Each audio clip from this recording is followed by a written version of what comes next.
अस्सलाम वालेकुम, welcome to forum app studio. UML diagram की सीरीज़ में आज की वीडियो में हम लोग देखेंगे किस तरह से क्लास डायग्राम बना सकते हैं। क्लास डायग्राम बनाने के लिए बहुत सारे टूल्स अवेलेबल हैं, लेकिन हम यहाँ पे माइक्रोसॉफ्ट विजुअल को यूज़ करेंगे। सबसे पहले माइक्रोसॉफ्ट विजुअल को ओपन कर लेते हैं। मेरे पास विजुअल ऑलरेडी इंस्टॉल्ड है, मैंने इसे ओपन कर लिया।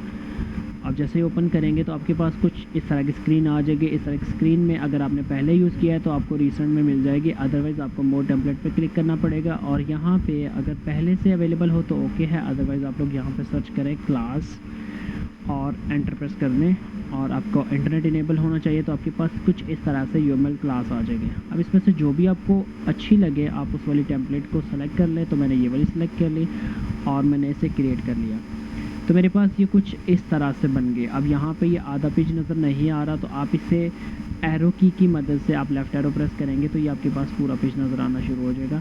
और यहाँ पे अब क्योंकि मुझे इसकी बाउंड्री सही से नज़र नहीं आ रही, तो बाउंड्री देखने के लिए आप ये कर सकते हैं, डिज़ाइन में जाएं और इसका कोई कलर अच्छे वाला, क्योंकि हम इसे ब्लैक एंड वाइट प्रिंट करते हैं मोस्टली, तो हम इसका ब्लैक एंड वाइट वाला ऑन कर सकते हैं, या फिर हम कुछ ऐसा 3D वाला ऑन कर सकते हैं। तो मैंने कुछ ये वाला इसका ऑन कर दिया। तो ये पहले से कुछ चीज़ें बनी हुई हैं यहाँ पे, तो आप चाहें तो आप इन सारी चीज़ों को बाय डिफ़ॉल्ट, ये पहले से जो बनी हुई हैं इनको डिफ़ॉल्ट चीज़ों को डिलीट कर सकते हैं। तो मैंने कंट्रोल A प्रेस किया, अदरवाइज़ मुझे यहाँ से लेके यहाँ तक ऐसे सेलेक्ट करना पड़ना था, और डिलीट प्रेस करूँगा ये सारा कुछ डिलीट हो गया।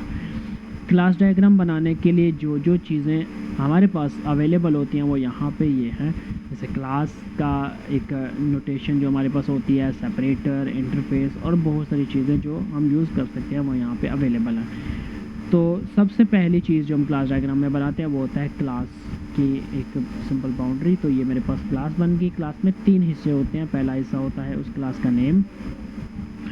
तो सबसे पहले नेम, तो सपोज़ मैं ई शॉप का ही प्रोजेक्ट बना रहा हूँ, तो ई शॉप की में जो क्लासेस बनेगी तो मे भी कैटेगरी की क्लास बनेगी, ब्रांड्स की क्लास, प्रोडक्ट की क्लास। तो मैंने यहाँ पे कैटेगरी की एक क्लास बना ली, कैटेगरी के नाम से क्लास बना रहा हूँ और ये इसका नाम मैंने रख दिया। अब नाम को सेंटर लाइन कर सकते हैं, ज़्यादा बेहतर यही है कि क्लास का नाम जो है वो सेंटर लाइन होता है।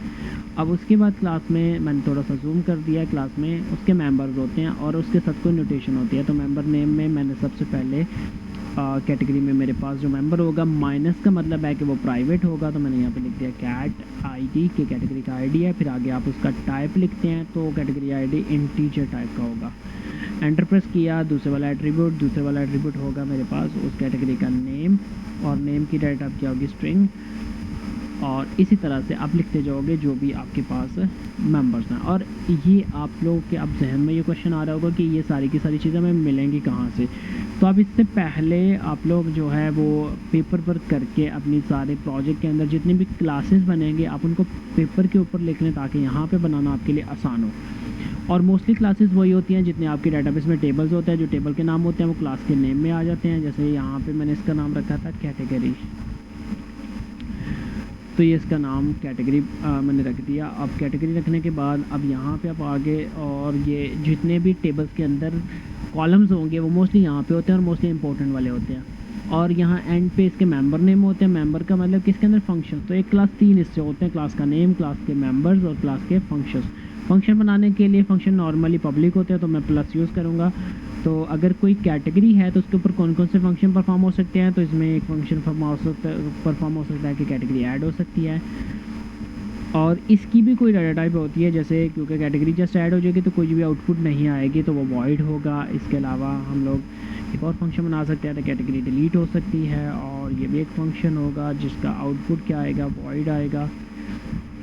और कुछ ऐसे, जैसे अगर मैं कहूँ कि कैटेगरी जो है वो व्यू हो सकती है, तो व्यू जब कैटेगरी करेंगे तो व्यू के बदले में हमें कुछ रिस्पॉन्स मिलेगा। जैसे यहाँ पे वो कैट रिटर्न करेगा या कैटेगरी का ऑब्जेक्ट रिटर्न करेगा, तो हम कुछ ऐसे लिख सकते हैं। तो ये सिंपल मेथड है कैटेगरी को बनाने का। जब आप एक बना लो, जब एक बना के अच्छे से डिज़ाइन कर लो, तो आप इसी की कॉपी बना सकते। कंट्रोल मैंने प्रेस करके रखा और यहाँ पे ड्रैग एंड ड्रॉप कर दिया। अदरवाइज़ आप लोग इस पूरी बाउंड्री का, आप इसमें इंडिविजुअल एलिमेंट को भी सिलेक्ट कर सकते हो और पूरी बाउंड्री को सिलेक्ट करो, कंट्रोल C प्रेस करो और कंट्रोल V प्रेस कर दो, तो यहाँ पे एक और क्लास बन गई।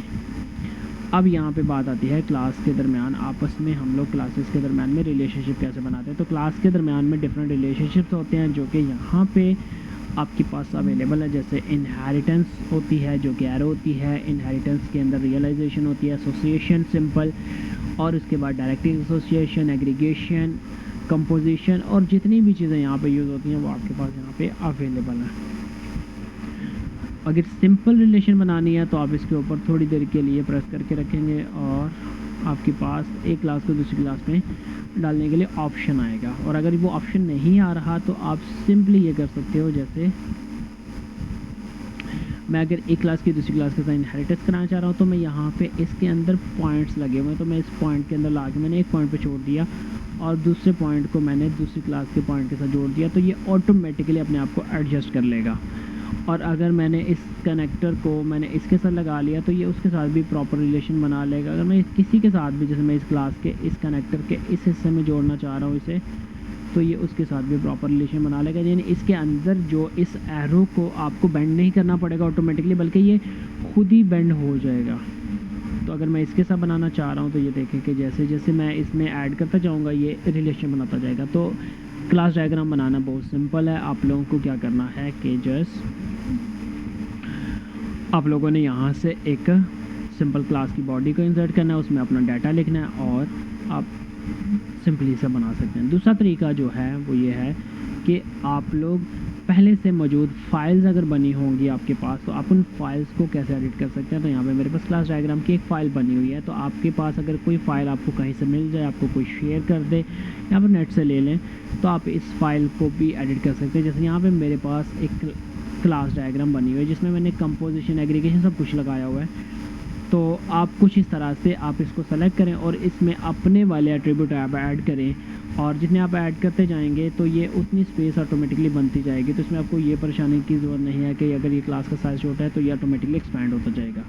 तो इस तरह से आप इजीली क्लास बना सकते हो। और क्लास बनाने का एक और भी तरीका यह है कि आप अपने प्रोजेक्ट को किसी एआई इंजन को फीड करो और उससे कहो कि मुझे इसमें क्लास डायग्राम में कौन कौन से एंटिटीज़ बनेगी, कौन कौन से एट्रीब्यूट बनेंगे, तो वो आपको बेहतर गाइड कर देगा कि आपको क्लास डायग्राम बनाने के लिए क्या क्या डाटा चाहिए। तो डाटा आपके पास अवेलेबल होगा तो बनाना बहुत ही सिंपल है।